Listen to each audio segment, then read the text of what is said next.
Welcome back to the channel, Crypto Trend Trader, and today we're taking a look at LuLuLemon, ticker symbol LULU.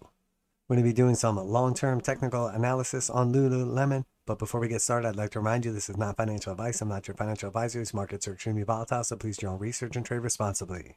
So before we zoom out here and go to a longer-term time frame, we just want to zoom in here. So essentially what happened was we were very close to or starting to confirm into a bull market after a pretty nice little run off the lows here. And then we just saw with the most recent earnings report, essentially we had a gap down roughly 13% in the day, back down to retest the 200 moving averages. So we'll get back to that, but let's take a look at where it came from first. All right, so here's our long-term chart on LuLuLemon going back to their IPO in 2007. The IPO was around $13. It ran up over the next couple of months to about 28, so over a double. And then from there, it broke down and actually sold down to just around $2. And then from that low in 2009, obviously that was our dot-com bubble burst, ran up here once again and put in some new all-time highs at about 80 bucks, and then consolidated essentially from about 2012 until it finally broke out in about 2018. And then since then has went on a pretty parabolic run.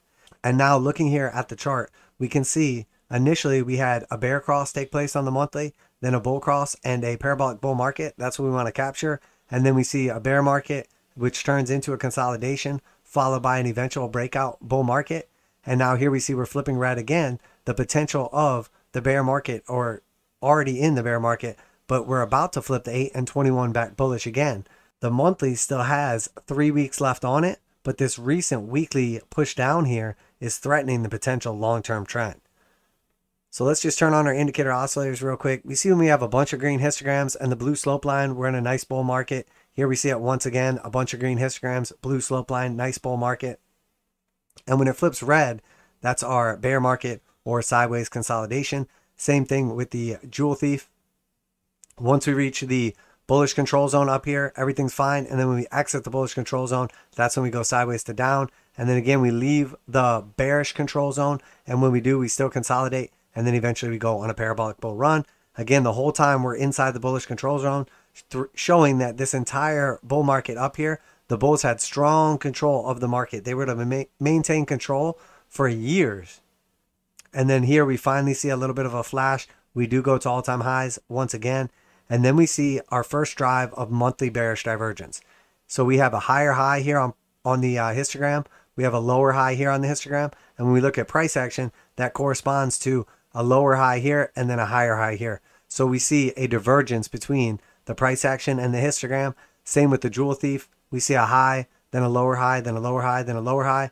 And if we look at the actual price action, that whole time we're seeing a high, then a higher high, then a higher high, then a higher high.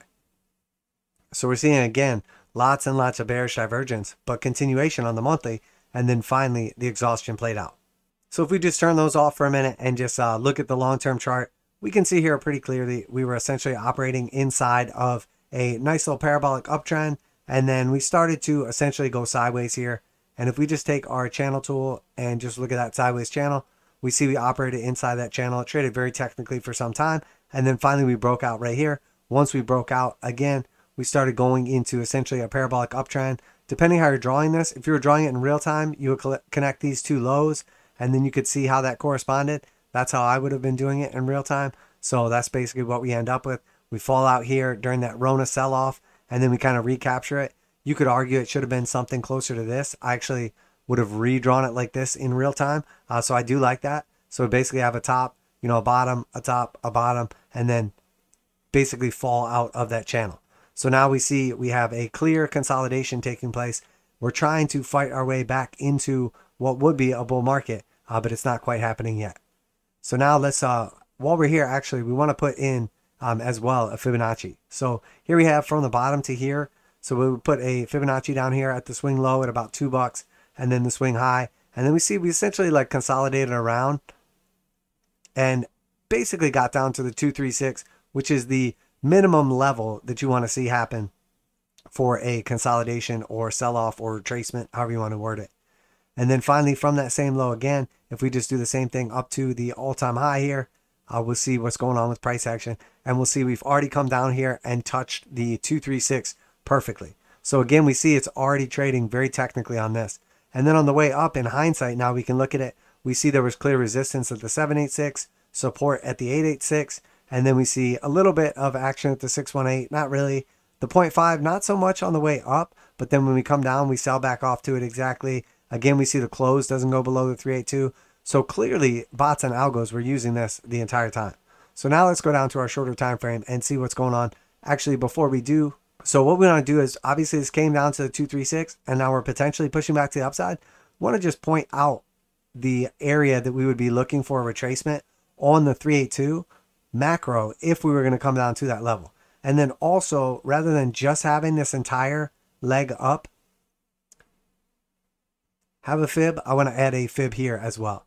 So we're just going to put a fib right there, and we're just going to take that up to the high. And then we're just going to look for any kind of confluence between those as well. So we see, again, obviously the green fib, the points are much closer together. But initially we come down, break through the 236, come down to the 382, push back up to the 236. Then we come down here, tag the 0.5, and then we come all the way back to the 236. So at this point in time, we're not sure, obviously, is this going to go up or down from here? But we can see some clear levels are lining up on both our Fibonacci's. We see the blue 236 is lining up. We see the 0.5 and 382 are obviously playing key roles in the closes on our monthly time frame. So if we already broke down below or to the 0.5, if we are going to go lower, which that is a 50% retracement already from our Rona low to the all-time high, which is a pretty deep retracement, the next level we'd be looking at would be potentially the 618. So we'll also draw a buy target down here at the 618 in green, and then we have one at the 382 in blue. So both those are key areas of interest, around $215 and then roughly $180. So now let's go down to our weekly and see what's going on here. So on the weekly, again, we see obviously what we're looking for is, when we're in a bull market, when we're in a consolidation, we can see that pretty clear through here. And then again, back in a bull market. And now here we're retesting our 200s as well as obviously our Fibonacci's. So if we just take the Fibonacci's off for a minute, we see the 200 simple has crossed above the 200 exponential, showing signs of weakness. Doesn't mean we don't go to new all-time highs before then or cross these back to the upside. What it's saying is if we don't start breaking out and see continuation in the near future, this trend is going to start displaying some clear exhaustion signals. So here we see we have flipped the slope line blue. We had some bullish divergence off the lows, a low and then a lower low, a low and then a higher low. We saw that on both our indicator oscillators, telling us at support, which is the 200 exponential and simple, that we've reached a bottom. And then obviously that played out. We pushed back up, put in another lower high, broke down, and then we put in our first higher low. So what we see here is the market psychology beginning to flip. And what I mean by that is if we have a resistance and a series of lower lows, we're essentially operating something like this. Now we can stretch it out and put it something like that in hindsight. Basically we were operating in this descending channel, series of lower highs and lower lows. And then when we come down here and put in a higher low, and then we come up here and take out that previous high, well, now we've broken out of that little descending channel. And now we're starting to create an ascending channel. So we're essentially flipping from what is bearish to, what is potentially bullish. So that's what we're paying attention to now. And now once you break out of that channel, you would expect to get the measure move of the channel, which often is going to take you up back to the previous all-time high. So if we just draw it from the bottom of the channel right here to the top of the channel right there, we'll flip that over to blue. And then we're just going to put that at our breakout point, which is right here. Where would that breakout point take us up? Well, the measure move would be slightly higher all-time high, which wouldn't actually disagree with any of the technical analysis we've done already. That still seems like a possibility. Now, once we break out, what we want to see is a break, a retest, and then confirmation from the retest, and then continuation. So we see a break, a retest, confirmation that that level holds, and then continuation, potentially. We don't know, obviously, if that's going to happen yet. We could just fail the breakout, come back down inside the range, and then sell back off and go into a downtrend. That is definitely a possibility as well. So now let's go out to our daily and just take a look at what's going on. So again, we're going to let the drawing tools come back on here. I'm going to go ahead and leave the channels on here for now, but I'm going to tone them down a bit. So we're going to turn them down to 1 so they're just not quite as bright there. And now what we want to do is an internal retracement from the peak, the all-time high right here, to our low right there. So first we're going to do that one to that initial low, and we're going to turn that yellow. Oh, we got too much yellow on here. How about orange? So from our all-time high to the initial push down here in March of 2022, we bounce all the way back up 61.8% of the way. And then what if we drag that all the way down to the bottom and we say, actually, this is just one big macro move down. And now where do we get to? Well, we're actually up to 61.8% of the way. And now here's the problem with what's taking place right now. If we leave on everything we've done so far, and then we actually just look at really super technically what's really going on right now to see, hey, is this market kind of lying to us? Or are we going up? Did we break out? Are we confirming that breakout, etc.? We can figure out what one of the biggest tricks that is commonly played on people is, we essentially put in a high, then a higher low, and then we continue up. We take out that previous high, and then everybody presumes we're in a bull trend now, and we've broken out of that descending channel. But if there's one thing I've talked about, it's the difference between supports and resistances. So descending support or resistance is important. Ascending support and resistance is important. But the fact of the matter is, the most important is our horizontals, because the horizontals aren't subjective. You might use them, you might not use them, but there's no way someone else can be basically drawing the same thing I'm drawing, but incorrectly if everything's horizontal. So the most important thing is the lower highs and lower lows. So if we look at this from a macro perspective and really look at what's going on here, well, what do we really have? We have a high, then we have a low, then we have a lower high, then we have another lower low. Then, everybody wants to count this as the next lower high, and then we broke out. But isn't this really just another lower high and then potential for another lower low? And the answer is yes, it definitely is. So we've already back tested the 618. We're seeing some pretty clear lines with the various fibs and everything.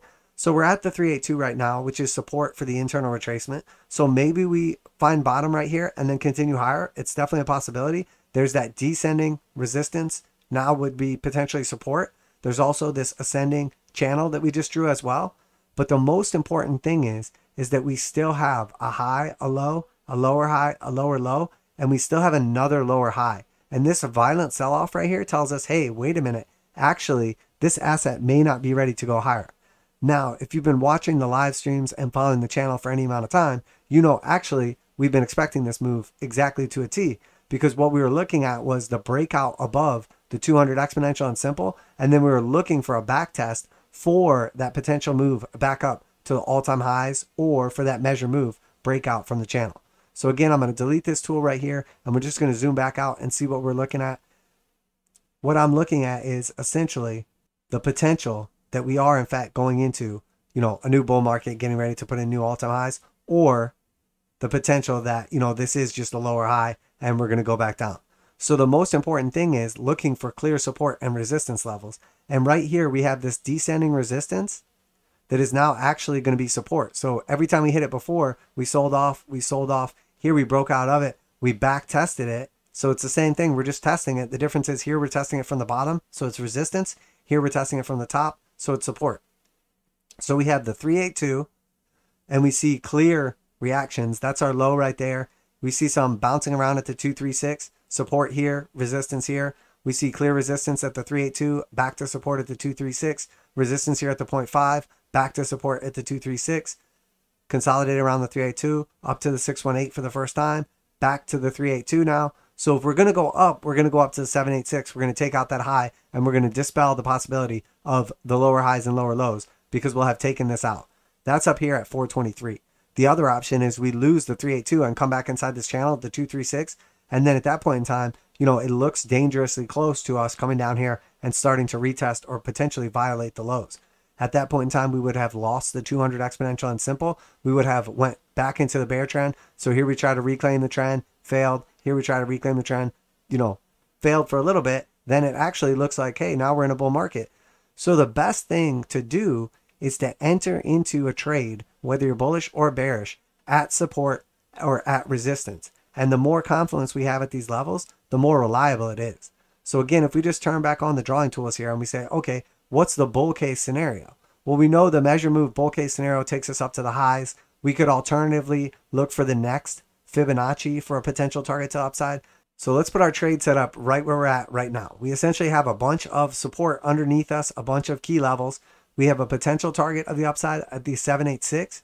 And then where would our invalidation level be? Well, if we took out that previous swing low, it's going to start looking like we're coming down to retest the macro low. So we could have a big stop loss all the way to the macro low, or we could say, hey, if we break down below that next key fib level, that's going to be enough for us. We take out the previous low, we break the potential uptrend, we're back inside of the descending channel. So that seems pretty viable. So here we have 30% upside to the 786. We have 10.8% downside to the 236.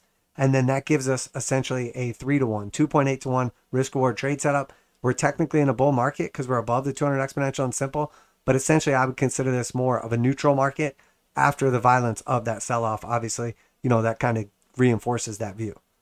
So again, here at that same level, if we put the trade setup in here and we say, well, what if we get the actual measure move, back up to retest the all-time highs? So we cut it just a bit short. We go back to the all-time highs. We lose that extra couple dollars there. That gives us a target up here at about $485. And then again, we have that same stop loss in place at 10.84% roughly. So we have 50% upside and 11% downside. So 4.6 to 1 risk reward ratio. And then what would the alternative be? Here we're at support. We're at key fibs. We've broken out. We're above the moving averages. Seems like we're confirming back into a bull run and headed back to new all-time highs. What if we're wrong? What would that situation look like? So we'll pull up our short position tool here and we'll just put it right where we're at now. And again, we'll say the same thing. Well, if we break back up here off the 382 and we get back above these fib levels, we're probably retesting the 618 and most likely going to the 786. So let's go ahead and put our stop loss in here. So we don't want to see it come back up to that same fib level again. So we have a 9% stop loss. And then what would our potential downside be? Well, if we're going to come down here and retest the lows, without breaking them, that gives us 13% downside and 9% stop loss. But realistically, like we said, if we break back down here to the lows again, we're probably going to retest the macro lows. So we could put that down here at the blue 236. That gives us 18% downside, 9% stop loss. So here we have a 2-to-1 risk reward ratio if we bet to the downside, which arguably 2-to-1 is the minimum risk reward trade setup I will take. If we flip a coin and I'm right, I get $2. If I'm wrong, I lose $1. If I do that enough times, I make money. Even if I'm wrong more times than I'm right, I still make money. And that makes up for your probability of success. But the best way to increase your probability of success is trading with the trend. So we had a clear bull trend this whole time, and now we entered into a bear trend. So to represent the bull trend, we'll turn this green. To represent the bear trend, we'll turn this red. So we have a bull trend, then we have a bear trend. Now we're potentially breaking out of that bear trend and starting a new bull trend. And that's what we talked about essentially right here. So that's what we're looking at for the potential of a new bull trend to start. So again, the ascending or descending levels are less reliable than the horizontals are. But again, we see if we take out that low, obviously, we're likely coming down here to the new lows. And then what would the potential target be? Well, so the idea is that we're not necessarily trading against the trend because right now there's a battle taking place for either the bull trend to break back out and continue or the bear trend to break back down and continue. And we don't know which of those is going to happen yet. So what would our target be if we were looking to enter into this level off of this failed breakdown and we make it down to our 618 target? Now we're talking about 34% downside and 9% upside. So in either case, we're only really risking 9 or 11%, and we're likely going to make either 30 or 50%, or if we bet to the downside, 19 or 35%. So we have multiple options here. You could honestly be bullish or bearish at this level. The most important thing and the best thing about trading on what is essentially referred to as a SR flip or a pivot point in the market, essentially what you're saying is we're at a key area, and if we break to the upside, we're likely going to see a big continuation upside. If we break to the downside, we're likely to see big continuation to the downside. So regardless of if you're bullish or bearish, we're looking at potential trade setups that could be profitable to the upside or the downside. So sometimes your actual view on where an asset's going or like fundamentals don't really matter, and you can just use the technicals and essentially just look at the risk reward, the probability of success, and say, hey, actually both those are pretty good bets right now. So you don't have to have, bull or bear bias to trade the markets and trade them successfully. So that's it for LuLuLemon. We've got some downside targets, 214 and 179. We've got some upside targets back to all-time highs, or at least a potential retest of 421. You know, wouldn't be surprised to see this thing over $500 in the next few months. Also would not be surprised to see it, you know, below 200 in the next few months. So anything can happen right now. Basically, there's a battle going on, and whatever happens next, whether this bull market fails to confirm and we break back down and continue to retrace, or we continue back into the uptrend and go back to new all-time highs, either way, there's definitely some potential in these markets and definitely a way that we can make money regardless of which direction they go. Obviously, none of this is financial advice. I'm not your financial advisor. These markets are extremely volatile. Please do your own research, trade responsibly. So that's it for today. That is our long-term technical analysis on LuLuLemon, ticker symbol LULU. If you enjoyed today's video, make sure to like and subscribe. Feel free to leave any comments down below, recommendations or requests, as I'll be glad to take a look at those. Make sure you check out the live streams a couple days a week. And that's going to go ahead and do it for today. Obviously, remember, this is not financial advice. I'm not your financial advisor. These markets are extremely volatile. Please do your own research and trade responsibly. I'm Crypto Trend Trader, and I'm out of here.